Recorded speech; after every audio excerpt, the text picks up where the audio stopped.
So we currently mostly work with structured data, so files, databases, but we see a trend to use more and more unstructured data, such as picture, videos, audio files, which is much more easier to work with due to the cloud services. Mostly the biggest change that we've seen in data is moving away from structured data, which was originally most use cases were based on structured data, towards more unstructured data, mainly text. A lot of companies have a lot of text data that they now discover can get value out of. So there's been a big shift from tabular data, which is of course still used very much, towards this scanned documents, emails, transcript of phone calls that are being more and more used in machine learning use cases.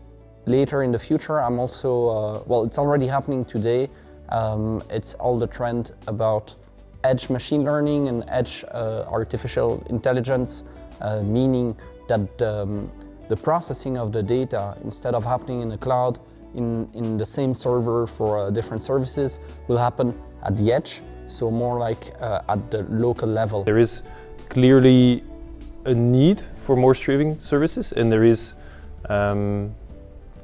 as well like more technologies to support it. Like if you go on the cloud, like have like a lot of services that you can leverage, and sometimes it makes the logic a bit easier. So that's also nice. Like you can think about one single event rather than like a batch of events.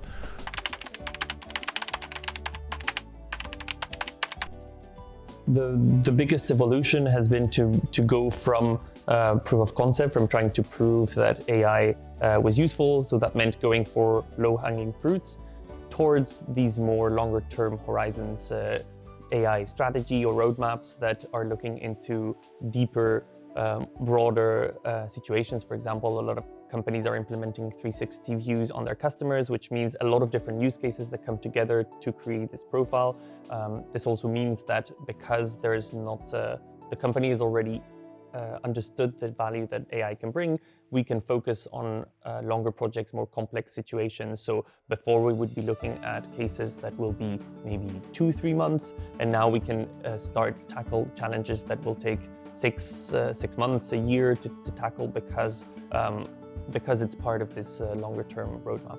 There's the academic world and the research centers that are working on different algorithms, different problems, and like my impression is that the gap between the two is quite small. And I think this is also linked to the open source community. So the fact that these research centers are opening their research and sharing it with the rest of the world so easily makes it also easier to tackle new challenges and use cases. We can summarize 3 main trends. The first one is about adding context into the models themselves. So really trying to capture the overall picture, the big picture, and not only the single task that the model is trying to predict. Second trend where we can see that reinforcement learning is more and more used in the industry, which is very nice because this technique allows you to do different type of cases like optimization, where the model will learn and continue to optimize the task at hand. And then last trend is about explainable AI. So there is a need for more and more to explain the models, so how they take decisions, how they create those tasks. And this is very important because AI is everywhere, and we need to also explain it also for decision makers, for everybody.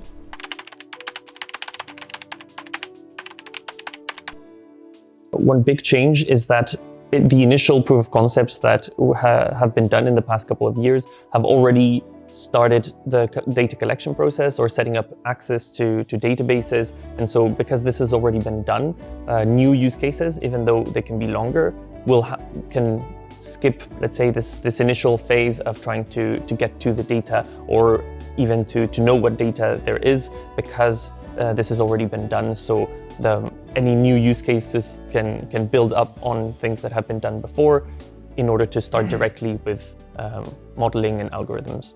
It's become easier because of separate factors. One is the technology, like the solutions we can use as machine learning engineers to make that happen quicker. So that's one, but also because of the mindset of the people.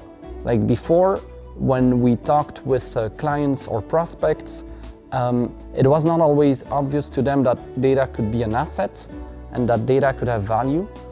Whereas today, clients come to us and say, all right, we want to make data like a center part of the organization.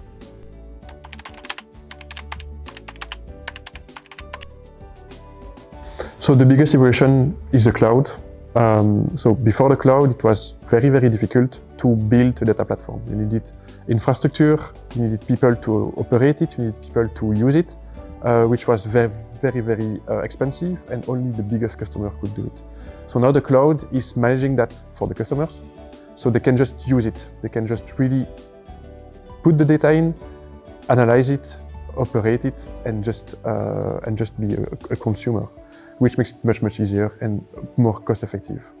These pre-trained models that answer specific use cases that are very common. So, for example, for reading forms in companies will be a service that is automated in all the major cloud providers. So you just provide the algorithm or the service with labeled data saying, this is my form, this is where the information is, and it will train a model itself, so you don't actually need to know what's happening in the background. It's actually proprietary, so it really becomes a point where the barrier of entry to be able to do machine learning is becoming lower and lower.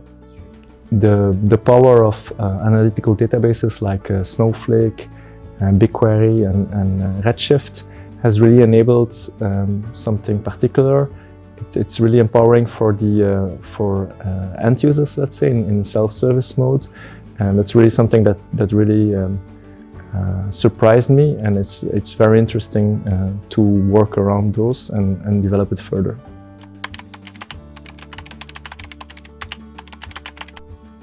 We do see that people are getting more mature, which means like the moment they have more data, they want to do something with it, obviously. So definitely, like there is they want to build AI products or at least AI solutions. Let's say the general population has also a better understanding of what AI is. AI is still very much a hype term, but it's 5 years ago the data scientist was the prince on the white horse that was going to sprinkle some magic and all your problems would be solved. I think today people know AI more or less as smart algorithms that use your data in such a way that you can make your decisions about whatever it is that you're trying to decide easier or in a better informed way. Adoption is already quite high, so a definite trend, it's actually a very interesting one, is that we are moving away from the big monolithic central data and analytics teams and actually increasingly see an adoption of decentral analytics capabilities being built up in business teams, which actually creates kind of a network or a mesh, if you will, of data products and teams across the organization. One very important thing is that the universities are now also preparing students, training them to enter this market. A couple of years ago there was no specialized training at the universities, at least in Belgium, regarding AI and machine learning. But we see more and more like all the universities have now a specialized program for that. And actually, Dataroots is taking 4 interns in this year in AI and machine learning. The data and AI ecosystem has matured a lot with the rise of MLOps frameworks. However, what we see is that it's still quite expensive, or you need to put a lot of time in running your models in production. So for me, that's a sign that maturity has still to increase and that those MLOps frameworks are only at the beginning. And I'm quite excited to see what comes up around model monitoring, feature stores and these kind of things.